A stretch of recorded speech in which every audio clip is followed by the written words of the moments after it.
feel that a lot of business owners struggle with holding people accountable because I think there's a misconception around accountability. It's not an aggressive thing, right? Like, I don't have to be an asshole to hold you accountable. No, because if you are clear on the process and you are clear on the deliverables, you have agreement on all parties. I just hold you to the agreement. Because we have an agreement that we will do a podcast every week.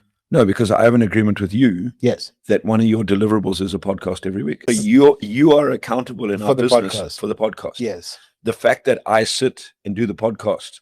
Yeah, you've got to now make sure that you tie in my diary, your deliverable, and that's when we first started this podcast.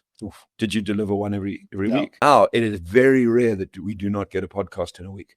No, yeah, and if I'm traveling for a week, we do it before. We do it before I travel. But you wouldn't have done that 2 years ago. You would have left it and made excuses and I couldn't put travel. So whereas the more we've refined and held it, and we haven't had stand-up shouts and fights and all that sort of stuff. No. So and that's the process. Now you take that into anything, and you become more and more clear in your process, what you have to do, how you do it, when it gets done, what the time frames are. Now we deliver on a podcast. Yeah. Now, let's say we brought in a third person into our business, another trainer or somebody else that wants to partner with us.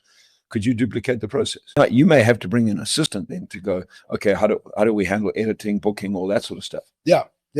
Now, could we take that to 5 a week? I have somebody that I can go, here's the process of how we do what we do, run the process.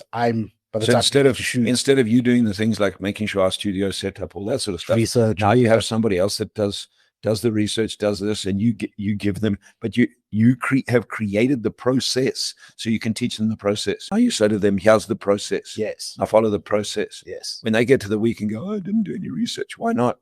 You don't say why not. You go, did you follow the process? Yeah. Clearly, that's a piece you missed in the process. So you create this process, then you hold people accountable to the process. If that person's not going to do it, well, what are you going to do? For a lot of business owners, is because firstly, you don't have a process. Two, you don't hold people accountable. You can't think of the word, but I think you know what I mean. When you don't have those things in place right now, so you getting rid of somebody is very hard for you because you don't know how to actually do it.